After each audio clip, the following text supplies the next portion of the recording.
深夜，班长在女生宿舍群发了张奇怪的自拍照，他浑身血渍，拿着一条断掉的手臂对着镜头微笑。接着又发了一条消息：人手不够，马上去女生宿舍楼。我拿出手机准备报警，却被一旁的赵岩阻止。我已经报警了，警察赶过来得20分钟。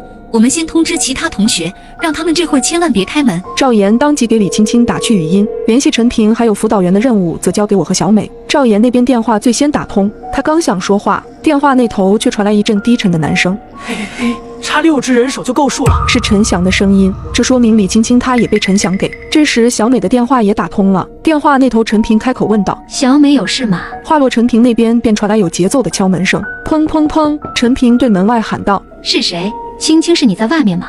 此刻小美立刻对着那端的陈平大喊道：陈平，听我说，千万别开门，她不是李青青。喂，陈平。大概过了2、3秒，话筒那边传来的却是陈平撕心裂肺的哀嚎声：不要，救命！接着一切再度归于沉寂。都怪你！赵岩对着小美怒斥道：你这个废物，如果你早点告诉陈平，他就不会被陈翔杀死了。小美本来胆子就小，被赵岩这样一呵斥更害怕了。只见小美眼含泪水，嘴里不断念叨着：对不起，都怪我。可赵岩依旧不依不饶：对不起有用吗？你怎么不替陈平去死啊？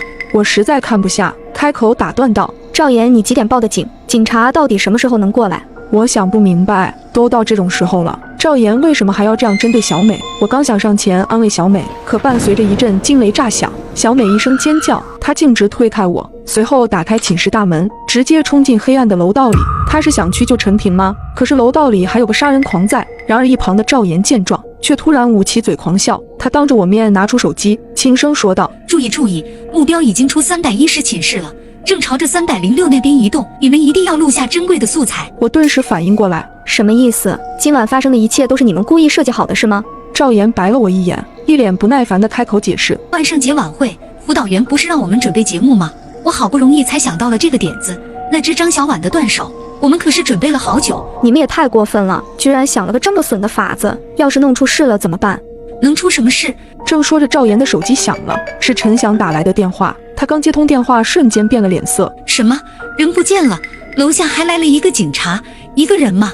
警察出警哪有单独一个人的？可不知为何，陈翔那边突然挂断了电话。察觉到不对劲，我和赵岩立刻朝楼道走去。整条楼道异常黑暗，依稀能看见地面上散落的若干条道具人手，这是他们为了吓唬小美故意留在这里的。可奇怪的是，308、306以及304的寝室门全都是半掩着的。陈翔、张小婉、李青青他们就像突然人间蒸发了一般。就在这时，我不小心踩到一只道具人手，脚底异样的感觉让我忍不住低头看去，可地上那只人手的手指还在微微的抽动着。我认出了手臂上的星形纹身和5个手指新做的美甲，这是张小婉的手。我立刻意识到了不对，对着赵岩大喊：这不是道具，是真的人手！赵岩，快跑！与此同时，另一侧的楼道口缓缓走出2个人影，一个是陈翔，另一个是身穿警服戴着黑帽的高个男人。陈翔在前一言不发，就像是那高个男人压着陈翔的双手逼他朝前走。赵岩压根没意识到不对劲，他还试图向对方解释着什么。警察同志，事情不是你想的那样，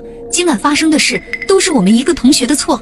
陈翔忍着剧痛冲我们拼命大喊：快走，他不是警察，是那个真正的雨夜杀人狂。接着陈翔发出一声惨叫，之后便径直地倒在了地上。而那个大高个缓缓看向赵岩，用沙哑的嗓音说道：你的手好漂亮啊，能给我吗？赵岩被吓得瘫坐在地，高个男人则拿着长刀朝他缓缓靠近。